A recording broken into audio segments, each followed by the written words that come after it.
Chapter 3, Life or Death. Well, that's a terrifying choice. Tigers, said Annie? Cool! Jack read more. A wild tiger eats almost 5,000 pounds of fresh raw meat a year. Oh, not cool, said Annie. Jack went on. Tigers usually leave elephants alone, and like many smaller cats, tigers often avoid wild dogs.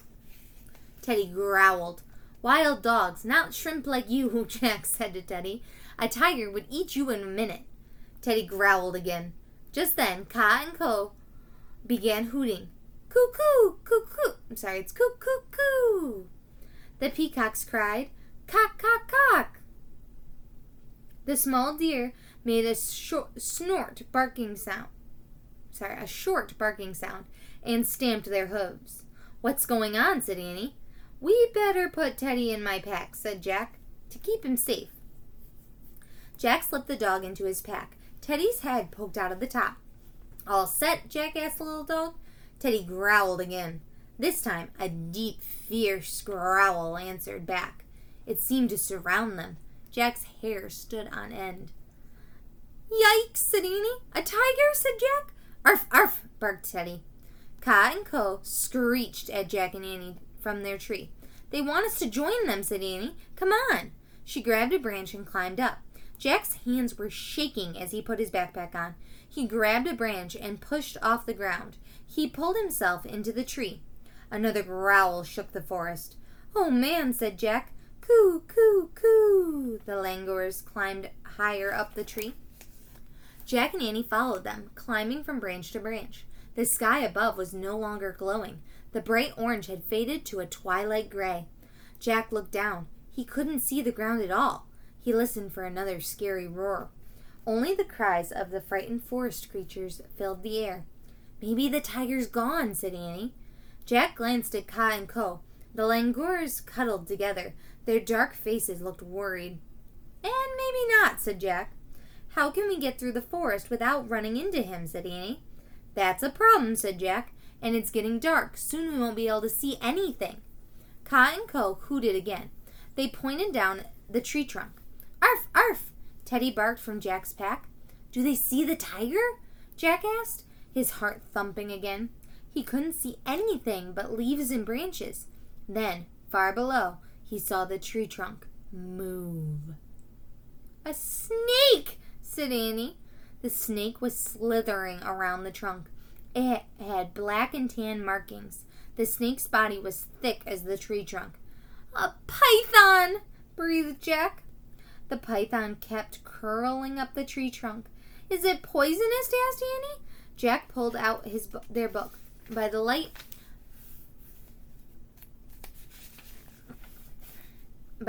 light of the day, he found a picture of a python. He read aloud, "The python is not a poisonous snake."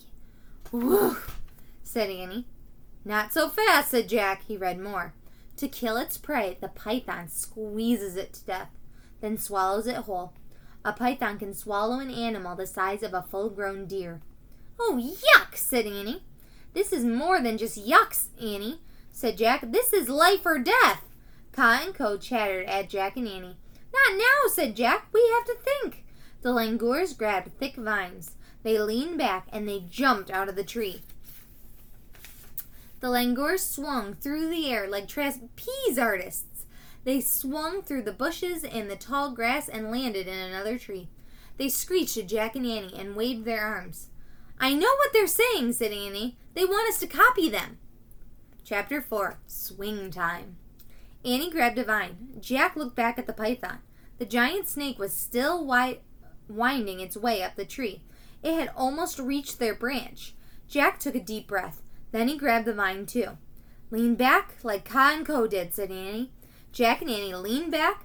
1, 2, 3, go, said Annie. They swung out of the tree. Jack felt his stomach drop. Air rushed by, leaves and branches slapped at him. Suddenly, the forest shook with a great roar. Like a flame, a tiger leaped up from the bushes. His yellow eyes blazed. His teeth shone like daggers. His claws barely missed Jack and Annie. Ah! They yelled. The tiger crashed back down into the bushes. Jack and Annie swung into the Langur's tree. Jack threw one leg around the trunk. He let go of his vine and held on tightly to the branch. "Oh man," he said. He was in shock. The Langurs patted him as if to make sure he was okay. "Wow, that was fun," said Annie, sitting on a big branch. "Fun? Are you nuts?" said Jack. "The swinging was fun," said Annie. The tiger was scary. Just then the tree began to shake. Branches snapped below. "Oh no," said Jack. "Can tigers climb trees?"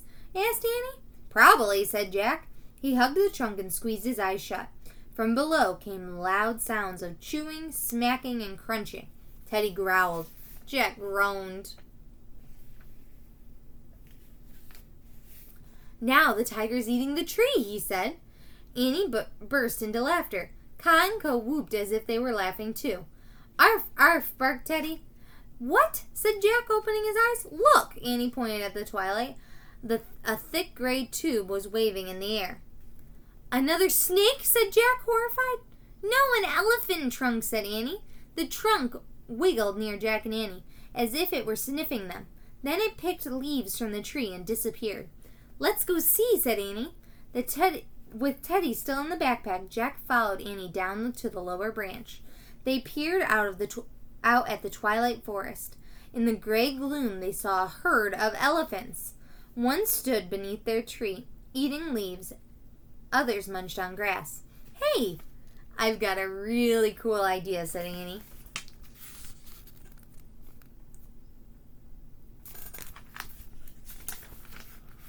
And that is the end of Chapter 4. I will be right back with Chapter 5.